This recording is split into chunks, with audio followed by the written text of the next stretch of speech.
Hello, I'm Melahni Ake, and I am visiting with David Campbell today in Living the Next Chapter podcast. Join me at everydayleaders.com for more information on how to be a better leader in your life every day. And that's how you start a podcast, when you have a pro on the show. Welcome. This is awesome. Wow. Okay, so I'm going to listen to that promo like 10, 20, 30 times today. Thank you so much for being here. This is great. How are you? Thank you. This is so much fun. Take two, right? We do the pre-show and get to know each other, and then we say, oh, we can't wait to record. So this is the live day, and I love this. Right.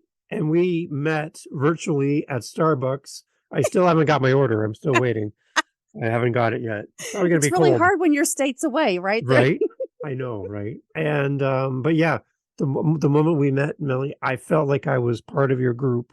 You brought me in as a stranger with a microphone and a podcast. You brought me in a second, and I walked away from our pre-chat going, there's good people in the world, so welcome to the podcast. Nice to have you here. Thank you. Thank you. And I love the title. I love what we're going to talk about today. So, because it's everybody that thinks, hey, I don't really have a story. I don't really have much to say. It's just living my life. And then there's this other group of us that are mad about sharing. So this is going to be fun. The power of a story, and everyone has one. And you might feel your story is small.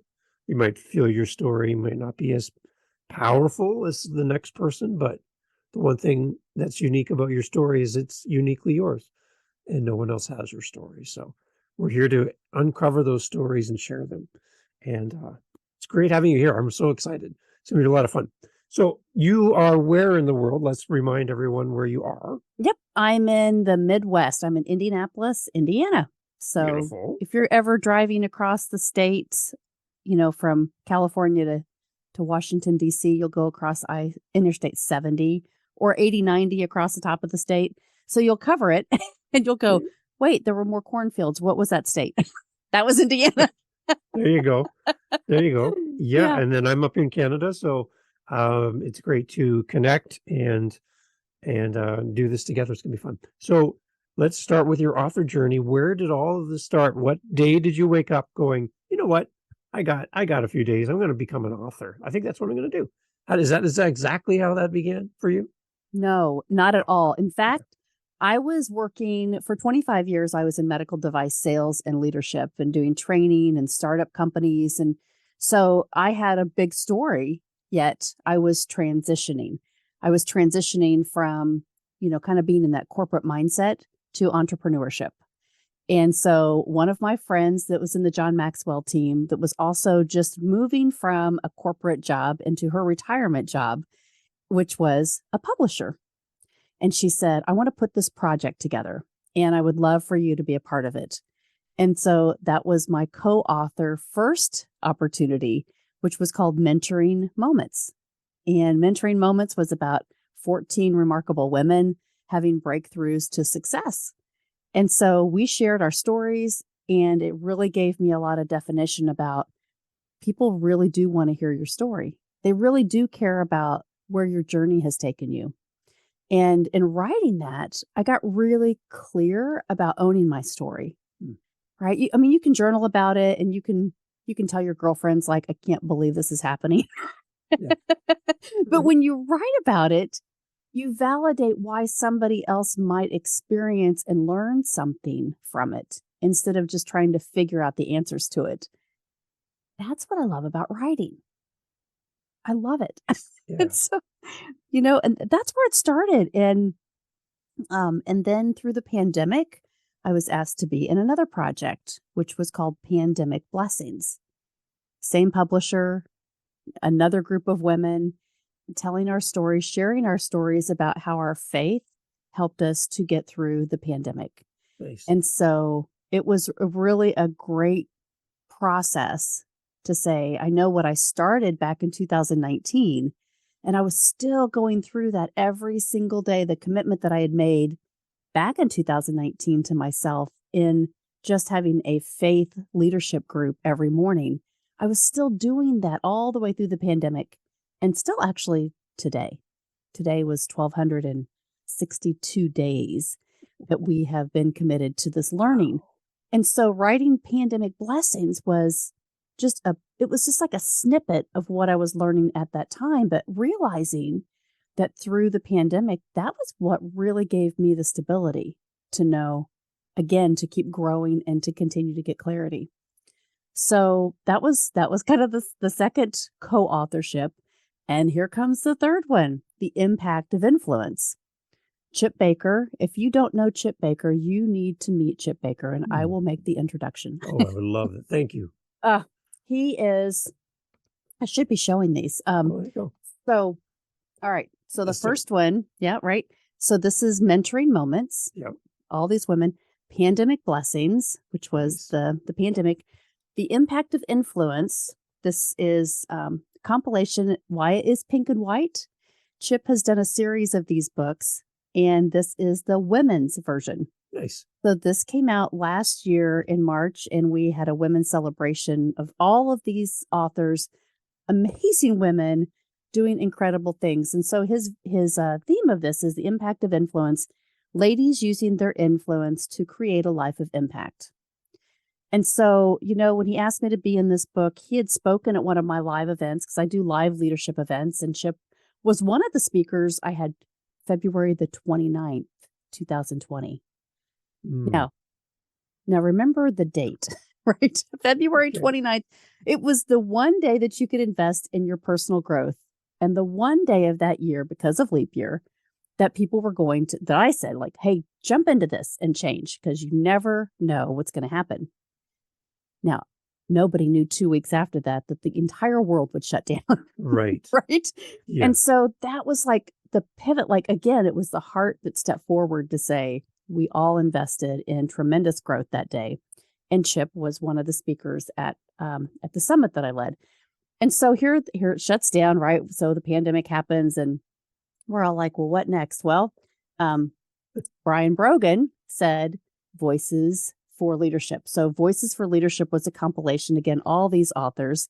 And I love this because he did it just like John Maxwell has done his Everyone Communicates, Few Connect. So my picture is like right here. Memorized. I love it. Yeah, but it's so cool because it just talks about how you use your voice for leading.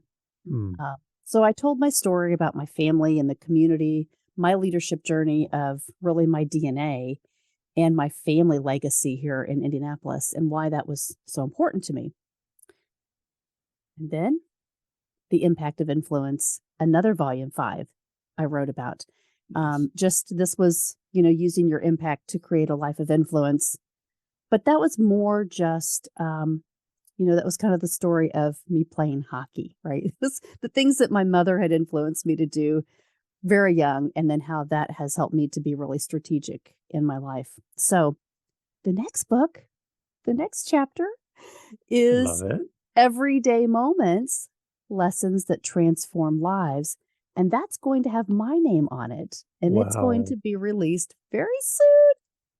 And I'm so excited about it because it's women that have impacted me. And I wanted to share their journeys that have really started to change their lives. And so, that's how clear it's gotten over the last, let's see, the first book was released in 2019. So I guess about a book or so every year that I've been involved in. And now I get to put my name on the title chapter. So that's super amazing. Exciting. So for an author that's not published yet, and they're trying to figure out how do they get their toe in the water and try writing, and it seems daunting to write an entire book all by yourself the first time out the gate. Any advice about co-authoring and working together with other authors than the way you have? Absolutely. Here's the thing. Don't think about like something you want to solve. Talk about something you already know. Okay. Right? Because we're all an expert already in what we know. So whether that's where you want to go or whether that's what you dream about, it's what is easy for you to write. And if you don't have access, like I would never even know how to start it, find some people that may have already done it. And then ask them for permission to do a co-author book or be in a collaboration. That gives you the confidence of the process, because it's a very easy process for the publishers to guide you through it. It's figuring out if you want to try to publish it on your own or have someone else publish. And the journey isn't difficult. You just have to make a few decisions as you start. For me, it was really easy because I was pulled in. I was talking about leadership and I was having a lot of pain. People saw me going through a lot of pain. Getting eliminated at 50 years old in my corporate job and Wow. trying to figure out what I wanted to do next, and not looking back, right? Right. Yes. I wasn't looking back. And so I think that was like, well, you should share your story because other people may learn from you. And I thought, who's going to learn from me? That's a hard lesson. Yes. Right. So I don't know. But it gave me validation, David, that my story actually could impact someone else. And in line with that, right, I had started my podcast back in 2018. So before any of these books started, I was doing this every week. And I was learning about leadership, and it's called Everyday Leaders. And it was called 50 and 50 based on my birthday, the 50 weeks of my 50th birthday, like the theme of it, right? Yeah. So you get it because you have several podcasts. And when you have a theme and you start to learn from other people about what your topic and your theme is, you start to get really laser focused about being curious, right? Well, what else don't I know? I need to find out everything that I can.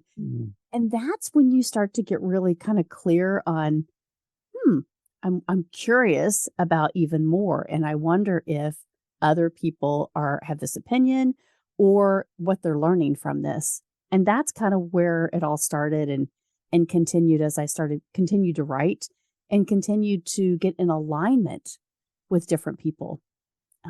You and I talked offline about Anza Goodbar. Anza Goodbar is an amazing person that I met because I was doing a virtual summit. She and I have become such good friends, now really co-business partners in her new company called Bankable Events. Because I've put on events, I've written books, and she is a great person. If you guys need events, if you're an author and you need to host an event on your own, she's helping me right now with my women's business skill building workshop that's going to be in Indianapolis. We're launching it April the 22nd. And Bankable Events is our sponsor because of all of our collaboration that we've had through our journey. And so Anza's really helping with the back end content, with the promotion, with the marketing, because she's done over 4,000 events. 4,000 events. She gets it, right? But so I have something I want to teach, and she has this skill set.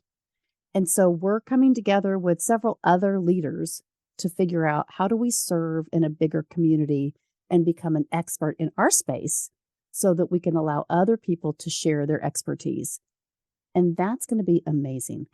So that's what I'm learning though, David. It is collaboration. It is, it is pouring into people that really want to show up and serve. And it looks different every single year because you get really clear about what's your word of the year? What are you going to focus on? How do you want to grow? Who don't you know that you need to know, right? People like you that we say, who are all these other people that are really intentional about growth and that want to really help each other? Right. Yeah.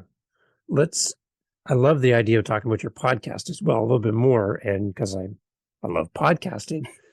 And the one thing I'm really noticing, Melanie, is there's just a need for more women in podcasting to get out and share their message in what has traditionally been, unfortunately, very male focused. And I would love to hear more women get out there and share their story and have the confidence to get on the microphone and build community and do that. What do you think? Do you see things getting better for women in podcasting and maybe how do we help it grow even more? I love that question. I think a lot of women through the pandemic have given themselves permission to just kind of if they have a platform or if they're thinking about starting a business, I think they're getting more comfortable with maybe being guest on podcast because they have businesses and they're like, oh, I'm really curious. Will I reach a bigger audience? If I share my story. However, starting your own, and we've done a lot of classes on this. Joe and I have. My husband, he does media and I'll say audio and video, right? So Nice. he does all of that. But we hosted a class on monetizing your podcast about 5 or 6 weeks. Well, actually, it was November and December of last year. So that's been a while. And we had such great response on it because, people were saying, oh, I've started this, but I'm really not going to be consistent with it because it's not paying off. Mm. And so I think, when we put out the little feeler of like, hey, do you want to know how to monetize your podcast?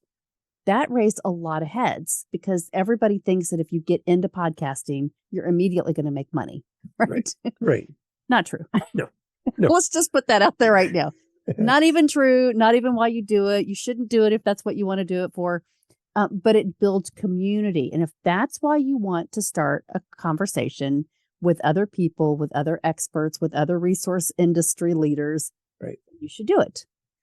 And so that's it, right? That's my message. If you're going to do it for money, don't do it all day long.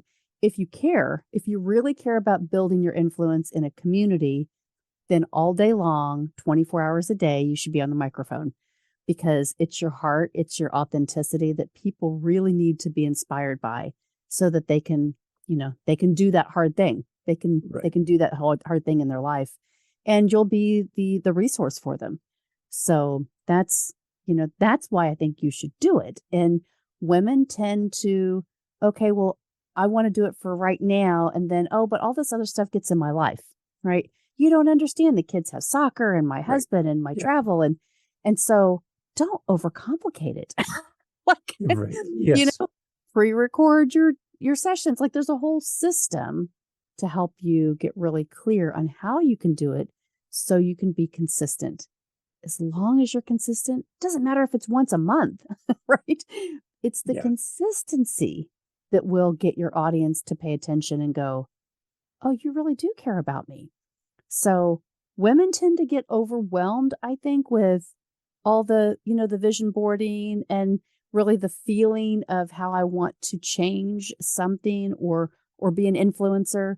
And yet that action, we tend to have a lot of stuff and the extra in the background that really just gets in the way. And so like people we talked about, what's my name of my podcast going to be? Right. What kind of equipment am I going to get? I'm not a techie person. Yeah. I don't have the right environment. There's all these barriers. And what you and I know, you can be on your cell phone, right? You can do this on some of these apps that they have. You can just get on in your headset and you can do an audio version of a podcast so that you can share your value and your knowledge. It doesn't have to be complicated. You can do it on Zoom. Yeah. Do you want to do it video, right? There are so many ways that you can connect to the world today. Mm-hmm. The world, not just your neighborhood, right? I know. So it's branding, it's consistency, it's giving yourself permission to know that you actually do have something to teach and that people value, and just go for it, right? Don't think too hard about it. Just if you get pulled and you say, this is something that I believe will help someone, even one person, then you got to figure out a way to start it. Yeah, because again, your stories can only be told by you.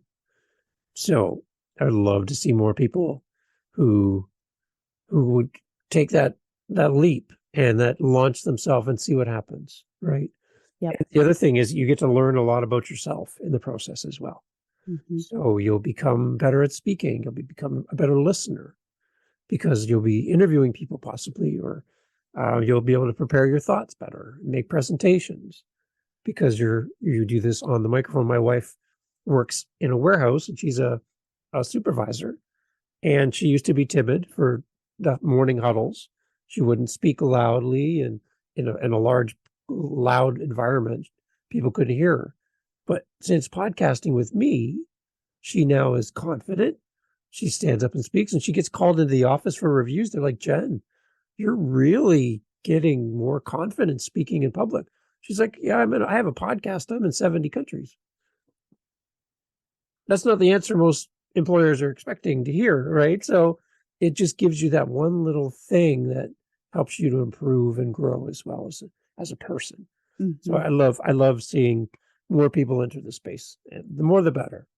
It's so fun. If you look on anything, right? If you go to any podcast player, you can just search for whatever and somebody's talking about it. Yeah. And so that's what's fun. It doesn't have to be like a category that's popular. Like talk about how to tie your shoes. Right? What are the best shoelaces to buy for certain brands of shoes? What are the best heels for women to wear? It doesn't matter. Anything. If you love it, talk about it. Right. There you go. Okay. So speaking of podcasts, if someone's ready to come to your podcast for the first time, where would you direct them to go episode wise? Where should they start? Oh my gosh. I have so many fabulous ones. I post this one a lot. I reshare this one because a lot of people have been on social media platforms, and especially during COVID, going, what's the best one? How do I engage? And LinkedIn has become kind of for business people, right? A really big network of opportunity. There's lots of conversation around how you show up on LinkedIn and what's the right way. And so I interviewed a guy named Jeff Young. He is the LinkedIn guru, and he's in one of the latest episodes I think we published, and we kind of keep it up there because it has been so popular. He just tells us about all the things that you should and shouldn't do on LinkedIn and how to navigate it. And funny thing is, I was interviewing him on Facebook. Wow. So we laughed because I said I couldn't get my technology to work the day that we had scheduled. And I said, okay, well, we're streaming to Facebook doing this. However, we're really going to continue to restream it back to LinkedIn. But he is just, he's got a group on LinkedIn, and he is, the guy. He's been on LinkedIn for a very long time and really knows where all the things are hidden, as the great person to go to as a resource. If you're trying to start something new, or if you want to teach on their new platform, he is the person to kind of help you navigate that. And so I think that's been really a popular segment because that's where business people are trying to learn. The other, I've got so many, but one of my favorites, just a kind of a social favorite, everybody knows Disney World, right? Mm-hmm. And I worked at Disney before I went to college. My grandparents lived in Florida. And so I went to the trailers, which was the casting office, not the big castle that they have now. Yeah. But back in 1986, there were real trailers that you went into. And so when I got a job there, I learned a lot of different things about Disney in the traditions classes. So what I wanted to learn from that experience was how they treat customers, right? What was the magic that I could learn before I went to college, before I got into the workforce? And so that was a very intentional act. Go to Disney and just experience it. So I did. And what I took with me was so much that it has empowered me to be so successful in my life that I decided when I started this podcast, I want to interview one of the VPs that has led the organization for over 60,000 people. So I reached out on LinkedIn to Lee Cockerell. And at the time he was a retired, executive VP of Disney. And we got into this text chat, and I said, hey, I would love for you to come on Everyday Leaders. And here's my story.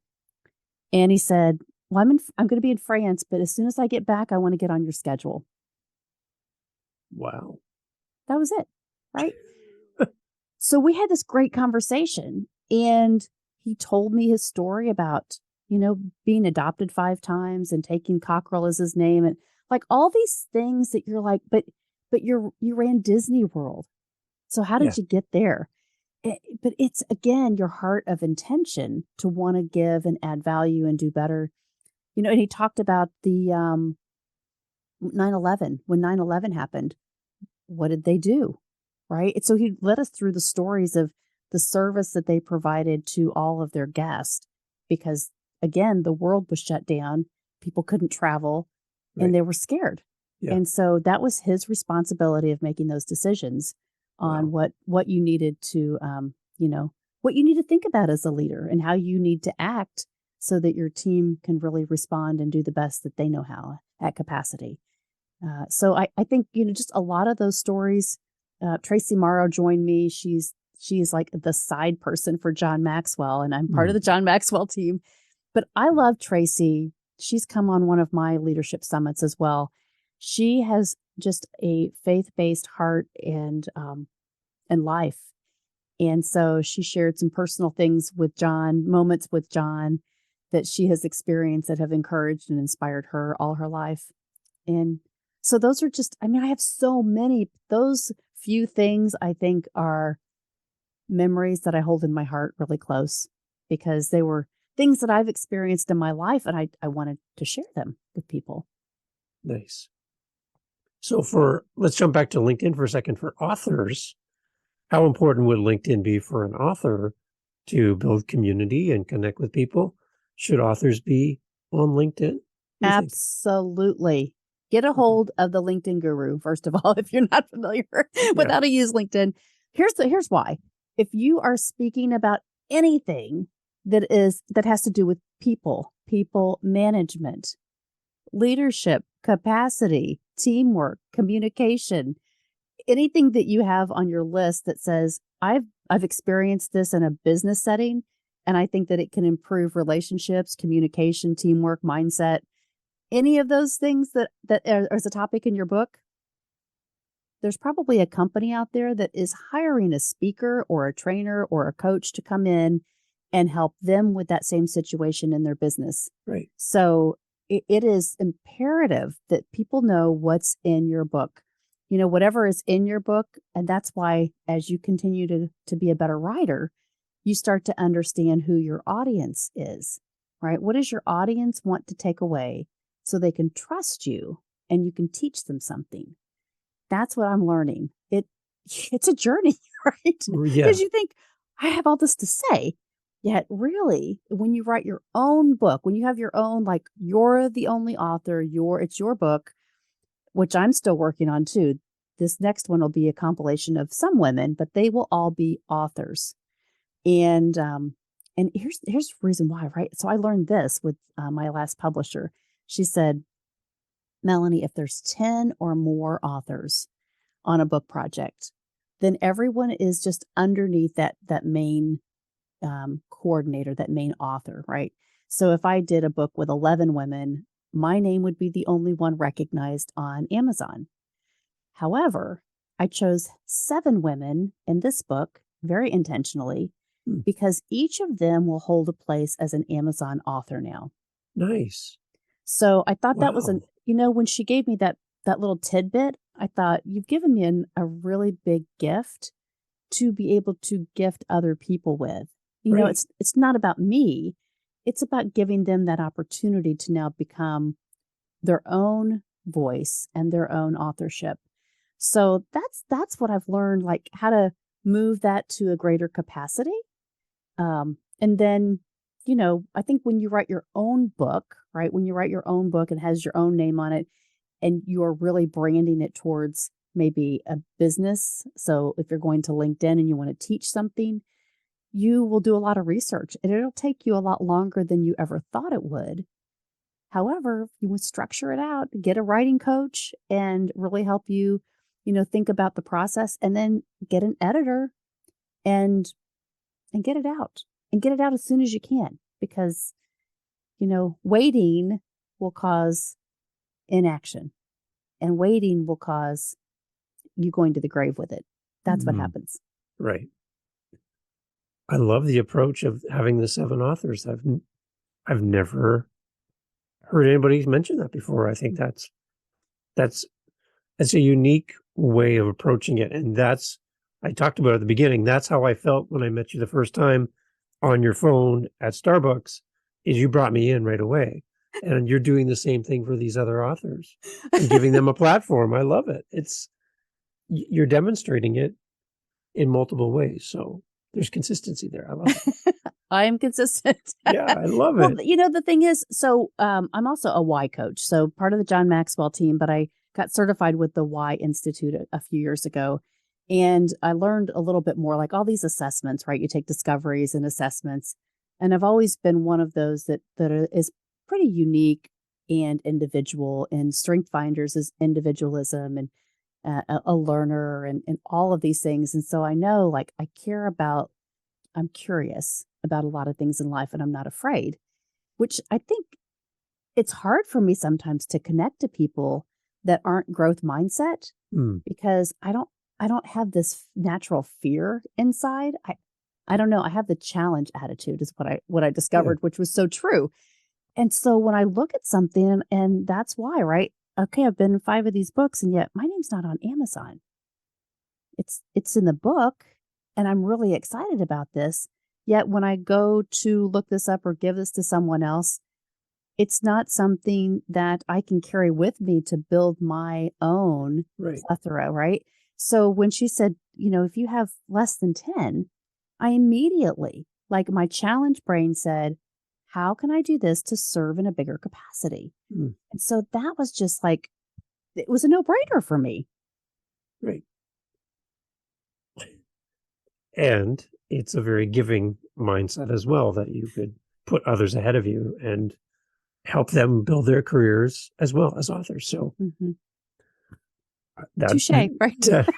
You got me on that one. I'm like, because I do. I look at these multi-authored books online and I'm like, it'd be great if my guest name was showing up online, but it's not. It's in the title, it's in the description, but there's not those on the side, all the different authors that contributed. So, I mean, it is an honor. It's an absolute honor to be in all the books that I have been in, and because of the person that asked me to take part in it, I understand their heart. Is truly an act of love and something that they saw as a bigger project.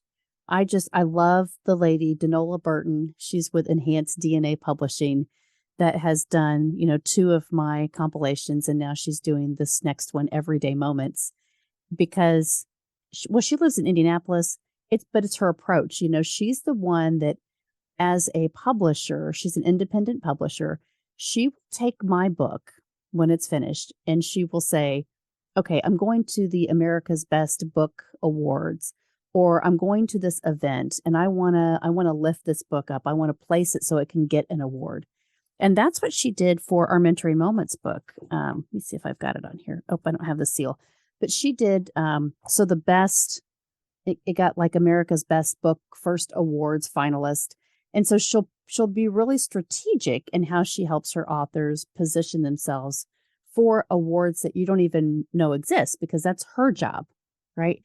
But she works really hard to partner with her authors to make sure that they are getting recognized for their work, for their story. And, she is just an amazing woman. And I refer her to everyone. So when you look back at your first writing, your first shot at being part of a multi-authored book, compared to the most recent projects you're working on, what have you changed in your approach, or what have you changed your mind about as an author that you do differently now? I think, well, I have to share another book with you. Yes. This book changed my life, The 15 Laws of Growth. Okay. As a coach from John Maxwell, he said, read this book and, live your potential through this book. Learning these lessons every week since 2017, I study and teach this book every single week in classes. And so it's really helped me accountable to living these. And then writing, right? Becoming an author, becoming a part of communities that I'm writing with, and then going back and rereading those and saying, gosh, I wish I would have said, or I wish I would have had that moment to teach. I wish I would have been able to communicate that lesson clearer. And so I think that's what I'm learning. Like the first, they always say, go back and look at the first time you wrote, and you probably go, I could have done better. Yet you're getting it off of your chest. Yeah. Like if you've never journaled, you're just trying to get, like, do I have validation to tell the story? The more that you write, the more conscientious you are of how do I use this to build a quote around so that people can hold this with them and really apply this lesson into what they're learning from the book. And so one of the things, I'll just share this little Easter egg with you. Nice. Everyone's like perked up. All of a sudden, everybody's like, "Hey, everybody, quiet, quiet, quiet. We got to do this thing." I love it. So what I was writing about in this last book that's coming out is, you know, and it's so simple, right? The things that are like right in front of us. Yet when I started to write about it, it was so clear. I said, the transfer of information is truly transformation. Mm. And that was Do that again. Do that again. Do it again. I love it. I love it. the transfer of information Yeah. is truly transformation. Right. And I speak about this from the information that you know in your head, right? You know how to add 2 plus 2. You know, maybe know how to drive a car. You know how to write a speech. Maybe you know how, to put a PowerPoint together. But it's when it transfers to your heart that it becomes transformational. Mm. When you start to do this about other people, when you start to do things intentionally in your life to share it with someone else, to teach them, to add value, and then create significance around whatever you know, that's truly a transformational moment. That's the lessons, right? Those are the lessons that you learn and you say, well, maybe it was insignificant, but maybe someone else in your life that watched you through that you were a witness to, that changed their life. Mm. And I think about that teacher, that person that spoke into you at your life at one point that gave you the confidence, right? They gave you the confidence to be who you are. And before that, you didn't really have that belief. So that's like what you know versus what you do, who you are. That's that transformation. That's great. You got me again. This is so wow. It's what I'm learning, Yeah. and I live it. And so I Yeah. really believe that this is the process that happens in my tribe of people like you that just really want to pour into people, and we want to all go on this journey to learn from each other. Right. That's the magic. Yeah. Somebody said something along the lines when wealth is added to your life, instead of adding fences to protect your wealth, create a bigger table and invite more people to the table. Mm-hmm. Right. Don't push people away, but bring people to you and build your community.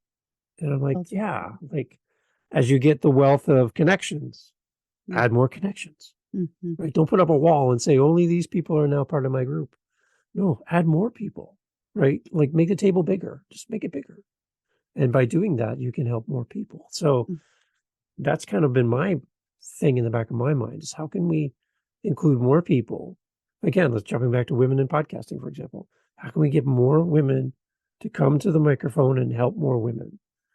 That's what we need, right? How do we get more authors to get their book out of their journal or their desk and get it into the world where somebody can read it? Mm-hmm. How can we make this table bigger? Mm-hmm. And that's really what I'm hoping to do by the podcast, having great guests come on and share their journey. That's really what my focus is. Well, I if you've written a book and you're not podcasting, you are missing it because people want to know, right? That's why Ansa's like, hey, I'm going to help people with events, because if they're doing something they believe in, writing a book it's hard work. And when you're writing your own book and you have that platform, and so you didn't write it to have it on a shelf, you wrote it to share. So if you have done that, if you're working through that process, even starting just getting online on Zoom yourself, you don't have to have a group, just get on and start talking about why you thought these things were important. And you'll get clarity if you do that consistently. You'll get really clear on who's responding to you, who you're helping, what questions people have, and it'll give you clarity on that next step. Yeah. And so, but it's scary to show up, right? It's scary.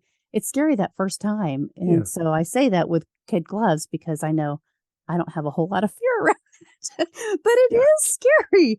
Yeah. So just get the right people to encourage you, or call us because we'll push you. Right. Exactly. And the other thing too, I look at having a book is not the finish line. It's the starting line. right? Yes. Because it will open doors for you. It'll create opportunities for you that not having the book won't open those doors. So you need to get that book done. Or start it if you're Right? writing the book. Get it going. Yeah, If exactly. you're writing the book, start talking about what's inside of the book so people can get excited when it comes out. And then they'll be like, hey, I need to hire you. Like if you've written a business book or any of those topics that I talked about, any one of those things, if you have a chapter in it, you can make a PowerPoint slide out of it to do a presentation for a keynote, for a speech, for a business training, whatever. And so if more people know about it, that consistency on an Instagram page or whatever your book's called, right? Start talking about it immediately about the content. And that way people can connect to your story. They can share it. They can, understand what your passion is around this. And I guarantee you'll start working on your second book before you're finished on your first one. Right. Because it's like, oh, I didn't include that yet. Yeah. And what I love too, looking back, Melanie, at all the things you've written, you are the perfect representation of the name of our podcast in that you're living your next chapter in each of these books, right? And you're living it on display for us to come along and celebrate and to be a part of your community. So it's open doors, and it's opened the door for us to have a conversation today. And my life is better having time with you and getting a chance to speak with you. Oh, really enjoy having you on the podcast. This has been fun. This has been a lot of fun. You got to come back. You've got to come on Everyday Leaders and share some time with me. Oh my gosh. Yes. Okay, let's do that. That sounds great. Melanie, how does everybody connect with you? Find the podcast, the website. Where do we go? We're all waiting. We've got our notepads out ready to make note. How do we connect with you? What do we do? Go to everydayleaders.com. It's all right there. Right there. Amazing. So everyone, please go there. And if you ever want to meet somebody who will make you smile, she's right here. Melanie's with us on the podcast. Thank you for being part of the podcast. Thank you for sharing your laughter, your smile, your great thoughts, and your commitment to helping people do life better. I appreciate you having you here. Thank you, David. Let's live the next chapter together. See? Oh, I love having podcasters on. It's so easy. It's great. Thank you so much. You're welcome.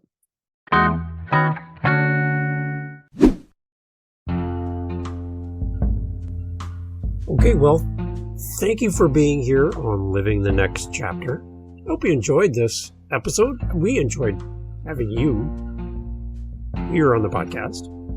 Our authors are amazing. I hope you appreciate their time, their effort to make this possible.